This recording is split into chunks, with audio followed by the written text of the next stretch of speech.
today we have two of our fabulous clients here of Gail Perry Group who have recently had porch parties.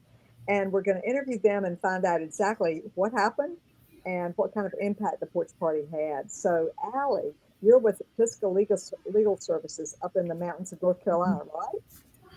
That's Yeah, right. Yeah. We're yeah, Pisgah Legal. Our headquarters are in Asheville, North Carolina. absolutely. And so, y'all had a great porch party back in April at the home of a current board member, correct? We did. Yeah. That was the first one so far this year, but we've had one in between then, and we have one scheduled coming up in July and hoping to get a couple more on the calendar because we find them so useful. So Well, that one in April was particularly a success, really great group of people, a mix of old and new, and some good results came out of it. Well, tell me, what is the objective of your porch parties, all these ones that you're having? Yeah, so for us, one of our main objectives with the porch parties is to grow our circle and community of supporters because we find that if we have a chance to meet people and tell them the story of Pisgah Legal, then they are interested in learning more and getting involved. And porch parties are a really useful vehicle for doing that because since we mix in people who already know us, it creates a really great atmosphere for being able to tell the story in a casual, informal way. And having a porch party at the home of someone, either the guests either know that person or know of the person, and it feels really inviting. So it's a great platform for us to meet new people. Wonderful. And so I guess you're having a series of porch parties this spring and summer. And so how many new people have y'all been in touch with? Yeah, so for this one in April, the total guest list was around, or people who attended was around 30 or so. So they're small, they're on a small scale. And I would say, it was about half old, familiar faces and about half new. And some of them, some guests might not be completely new, but maybe not as engaged in recent years and things like that. So there is also that mix or objective of trying to re-engage people who may have lost touch with us. Isn't it wonderful that you can use the porch party for so many different objectives, reaching out, finding brand new people, reconnecting with people that are familiar with you, but are not, as you say, deeply engaged right now. That's Right. terrific. That's terrific. Just one last question about this. I know you didn't have a direct ask, Mm-hmm. but what kind of ask did you make, or what kind of invitation did you make, and what do you think was the impact of these events on your donor connections and also on your fundraising? Yeah, so yeah, you're right. We didn't do a direct ask. We kind of follow your guidelines of doing a very simple, brief program that's really big picture, Pisgah Legal. And then we do invite one of our advocates to come and share a story, kind of very impactful of this is the work of Pisgah Legal and the results. So that's our program. And then we also have the invite the host to do a very short testimonial, why they're hosting a porch party for Pisgah Legal, what the organization means to them. So those three pieces kind of make up the program. And at to conclude the remarks, we invite people to stay in touch with us, meet the staff in the room. So nothing direct, but what we found is that people left inspired to take action. And this one in April resulted in 3 of the guests upgrading their annual donations in a really significant way. One person had only given $500 and she gave a gift of $5,000 the week after the party. And then we've had several other upgrades. We had several people make their first donation to Pisgah Legal. And we even had a new committee member come out of the porch party. A financial advisor is interested in joining our finance committee. So there are a lot of seeds that were planted at that night without a direct ask that have really resulted in some good things. Well, congratulations. It sounds like y'all have really developed a format for a porch party. It sounds like your board and staff team are comfortable with the format, and now you're able to go boom, boom, boom and stage them. Yeah. Yeah, It's yeah. been good. Yeah, and Sky, you work with Booth Bay Region Land Trust. Tell everybody where exactly that is. So we operate in the Mid-Coast, Maine, and we're a land conservation organization. More people might know of Bar Harbor. We're sort of a similar community where we're very seasonal. So we get a huge influx of visitors during the summer, and that's typically when we do a lot of the work with our major donors that are here. Right, right. And I understand y'all just had a porch party last night. We did. I'm a little tired, but we do an annual donor appreciation event for our major donors each year. And it's very low key, but high energy. We try to keep the feel very intimate and serve refreshments and just spend quite a lot of time mingling, and people get to catch up after the long winter. But more importantly, we get to update them first as everyone's coming back for the summer. We very intentionally plan it in the beginning of the season so we can give them the updates before anyone else hears them. And it creates a lot of enthusiasm for the programs that we're doing. Last night, we were able to share a new land conservation project that will be public very soon. So although we didn't do the direct ask, we were able to invite everyone to get involved, to come out and look at that property and get a special private tour of the property. So we know the gifts will come in eventually. Mm-hmm. Well, you know, the porch party motto is make friends first, ask Mm-hmm. later.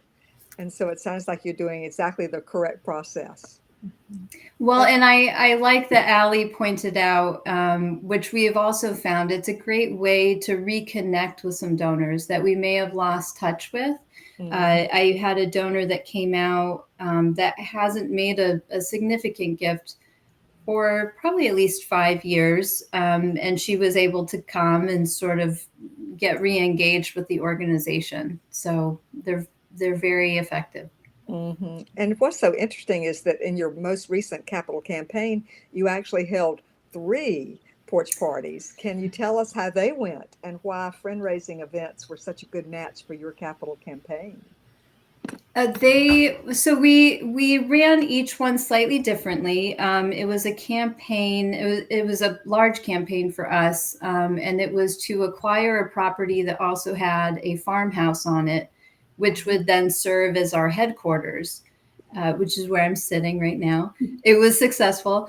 So we did two of the porch parties happened on location. So we were able to incorporate a tour of the property and also the building, and to let everyone know the renovations that we plan to do within the facility. We were very strategic in who we invited. We did both the parties sort of based on the level of our donors' engagement and their giving level. And we also were very careful to invite all the neighbors to the property to make them feel like they were part of the project. But I'd say the most successful one we held within a board member's home. I worked very closely with her to develop the guest list, and not only so she did a lot of personal invitations to get some new folks involved. But most importantly, we did a follow-up after the event. So anyone that was invited, whether they attended or not, they got a customized letter inviting them to be a part of the campaign for the project. And we ended up getting $100,000 gift from someone that didn't even attend. So that one was really a great success. And once again, it was just an invitation to be a part of the campaign, but it wasn't a hard ask, even in the letter that was sent out. Right. And you, the person who sent the 100,000, they did get the invitation, correct? Is that right? They were invited to the party. They were unable to attend. And so we made sure to do a follow-up letter and shared the campaign materials. So did sort of we're sorry we missed you. This is the project. Let us know if you have any questions, that kind of thing. And I could also add that everyone that did attend made a donation afterwards too. Wonderful. Congratulations. Yeah. Thank you. It's really interesting. You know, we've been teaching y'all the soft approach the conversational ask approach that is very somewhat oblique, and it's not really a direct sit the donor down, look them in the eye, and say, "We're hoping you'll make this gift." It's really interesting to see how this soft approach is so successful. I would say for us, it really has been. We really focus a lot on engaging the community and driving that community support, and we find that we don't have to really go in hard with our asks very often because people get so excited about what we're doing. And that's the best way to approach it, isn't it? Yeah. Yeah. And so, Allie, you said that you held your porch party at a board member's home. Right. And we really believe that board members can and should play an active role in hosting these kind of donor cultivation events. What are some of the ways that you engaged your board members? Right. So in addition to the board member who hosted, we also involved several others with our April porch party. We invited a couple of other board members to brainstorm the guest list with us. So kind of helping identify new people to invite, people within their circles, because it's, as we had said, it's such a great introduction to the organization. So, and a low key kind of approach, which feels comfortable for board members. So board members provided names to us to be able to send out the invitation. And some people made direct asks for people to attend with them. So they were invited and they, said, "Do you want to come to this with me?" That kind of thing. So that was really helpful in terms of building up the list of folks that were there.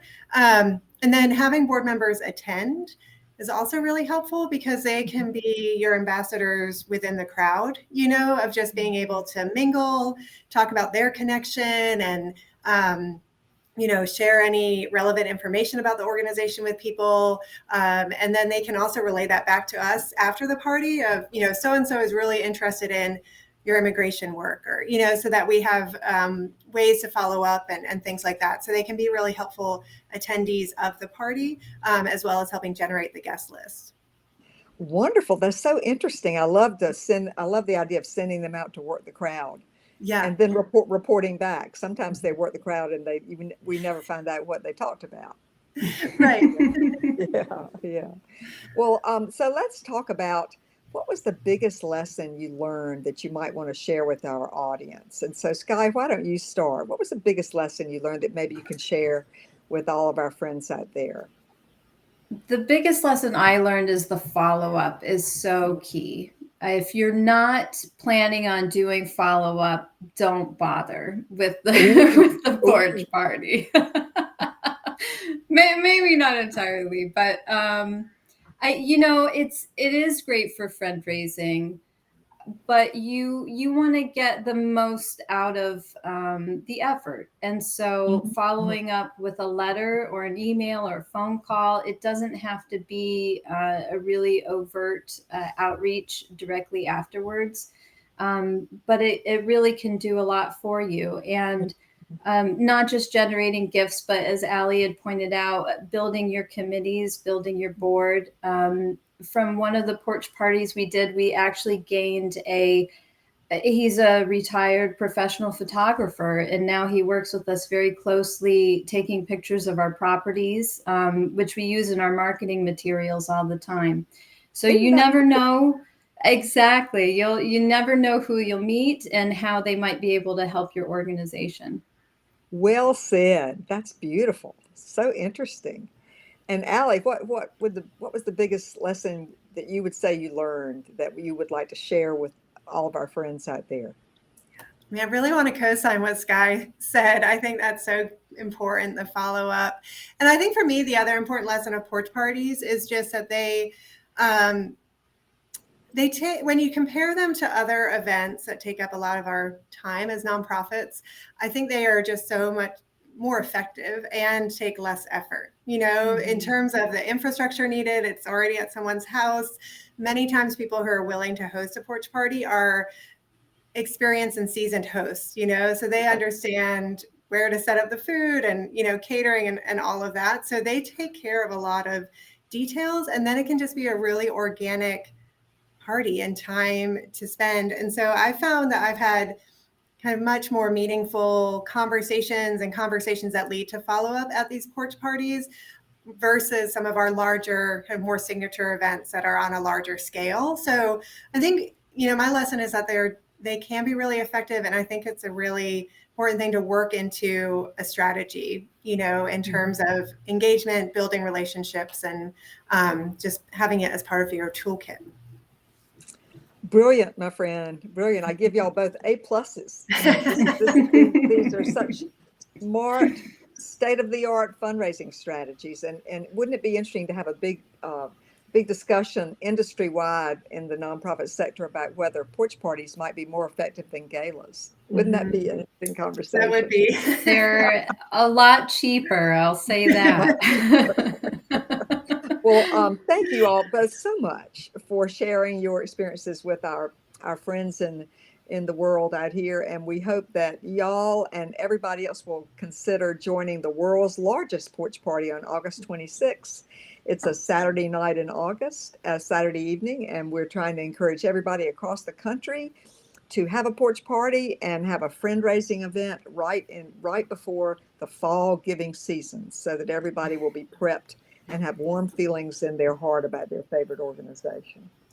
So thanks a lot so much. Y'all take care. Thank you. Thank you. You too. Bye.